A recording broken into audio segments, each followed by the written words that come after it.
বাবে ভাল খবৰ আহিছে কংগ্ৰেছ শাসিত ৰাজ্যত নিবনুৱা যুৱক যুৱতীক এতিয়াৰ পৰা ৩০০০ টকা দিব কৃষকক এতিয়াৰ পৰা ২ লাখ টকা দিব আৰু মহিলাসকলৰ বাবে যিসকল মহিলা বৰ্তমান সময়ত আৰ্থিকভাৱে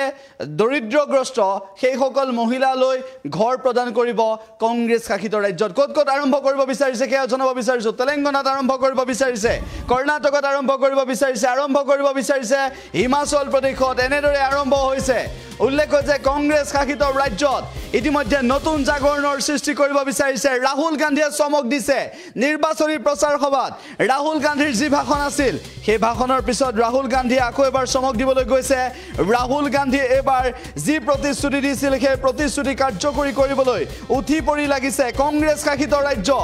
কৰ্ণাটকত এবাৰ তেলেংগানাত এবাৰ হিমাচল প্ৰদেশত এবাৰ নতুন জাগৰণৰ সৃষ্টি হ'ব কংগ্ৰেছ শাসিত ৰাজ্যত নিবনুৱাৰ বাবে ৩০০০ টকা মহিলাৰ বাবে ঘৰ কৃষকৰ বাবে ২ লাখ টকা গৈ এনেদৰে সাহায্য আগবঢ়াবলৈ আৰম্ভ কৰিছে আৰু কংগ্ৰেছ শাসিত ৰাজ্যত এনেদৰে চমক সৃষ্টি কৰিছে লোকসভা নিৰ্বাচনৰ সময়ত প্ৰতিশ্ৰুতি প্ৰদান কৰিছিল সেই প্ৰতিশ্ৰুতি কাৰ্যকৰী কৰিবলৈ উঠি পৰি লাগিছে এবাৰ উল্লেখ যে ৰাহুল গান্ধীয়ে প্ৰতিশ্ৰুতি দিছিল কৰ্ণাটকৰ জনতাক প্ৰতিশ্ৰুতি দিছিল হিমাচলৰ জনতাক প্ৰতিশ্ৰুতি দিছিল তেলেংগানাবাসীক আৰু তাৰ পিছত ৰাহুল গান্ধী প্ৰিয়ংকা গান্ধীৰ প্ৰতিশ্ৰুতি অনুসৰি এবাৰ আগবাঢ়ি গৈছে নতুন দিগন্তৰ দিশে ৩ লাখ টকা ২ লাখ টকা সাহায্য প্ৰদান কৰিব কৃষকক ২ লাখ টকা কৃষকৰ বাবে দিব মহিলাৰ বাবে ঘৰ দিব নিবনুৱাৰ বাবে ৩০০০ কৈ টকা দিব আৰু এনেদৰে নতুন আঁচনি আৰম্ভ কৰিবলৈ গৈছে যেটো সময়ত ৰাহুল গান্ধীয়ে ভাষণ প্ৰসংগত এই সন্দৰ্ভত মন্তব্য কৰিছিল তাৰ পিছত এনেদৰে চমক সৃষ্টি কৰিবলৈ যোৱাটো ৰাহুল গান্ধীয়ে এনেদৰে চমক সৃষ্টি কৰিছে প্ৰিয়ংকা গান্ধীয়ে চমক সৃষ্টি কৰিছে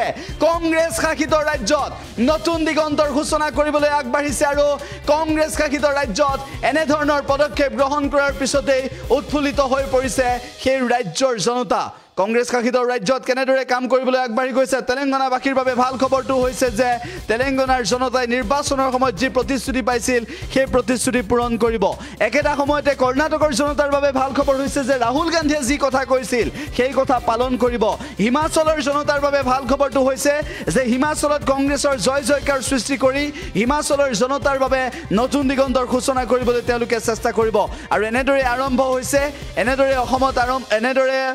বিভিন্ন প্ৰান্তত আৰম্ভ হৈছে অসমত কংগ্ৰেছৰ যদি ২০২৬ত বিৰোধী ঐক্যৰ চৰকাৰ আহে তেনেহলে ৰাহুল গান্ধীয়ে কি প্ৰতিশ্ৰুতি দিব ভাৰতবৰ্ষৰ আন ৰাজ্যত কি প্ৰতিশ্ৰুতি দিব আৰু সেই প্ৰতিশ্ৰুতি পূৰণ কৰিবলৈ কেনেদৰে তৎপৰ হৈ পৰিছে সেয়া আমি আপোনালোকক জনাইছো উল্লেখ যে দেশৰ ৰাজনীতিৰ ৰাহুল গান্ধীয়ে নতুন দিগন্তৰ ঘোষণা কৰিছে উল্লেখ যে হাৰ্ভাৰ্ড বিশ্ববিদ্যালয়ত অধ্যয়ন কৰি কেনেদৰে ৰাহুল গান্ধীয়ে ৰাজনীতিৰ অভিজ্ঞ পুস্তৰে ভাৰতবৰ্ষৰ দীৰ্ঘকালৰ যি ৰাজনীতি দেখি আহিছে পিতৃৰ পদাংক অনুকৰণ কৰি কেনেদৰে ৰাজনীতি চাই আহিছে আৰু তাৰ পিছত ৰাহুল গান্ধীয়ে দেশৰ জনতাৰ বাবে ৰাহুল গান্ধীয়ে কংগ্ৰেছ শাসিত ৰাজ্যৰ জনতাৰ বাবে কি কৰিব লাগে সেই চৰকাৰক কোৱাৰ পিছতে ইতিমধ্যে কাৰ্যকৰী কৰিবলৈ আগবাঢ়িছে কৰ্ণাটকত আৰম্ভ হৈছে তেলেংগানাত আৰম্ভ হৈছে হিমাচল প্ৰদেশত আৰম্ভ হৈছে কোনো প্ৰান্তত যদি আৰম্ভ হৈছে নিবনুৱাৰ বাবে ৩০০০ টকা আন কোনো প্ৰান্তত মহিলাৰ বাবে ঘৰ আন কোনো প্ৰান্তত কৃষকৰ বাবে ২ লাখ টকা আৰু এনেদৰে চমক সৃষ্টি কৰিবলৈ আগবাঢ়িছে কংগ্ৰেছ দল এনেদৰে চমক সৃষ্টি কৰিবলৈ আগবাঢ়িছে কংগ্ৰেছ চৰকাৰ আৰু এনেদৰে মানুহৰ অন্তৰত সোমাবলৈ আগবাঢ়ি গৈছে ৰাহুল গান্ধী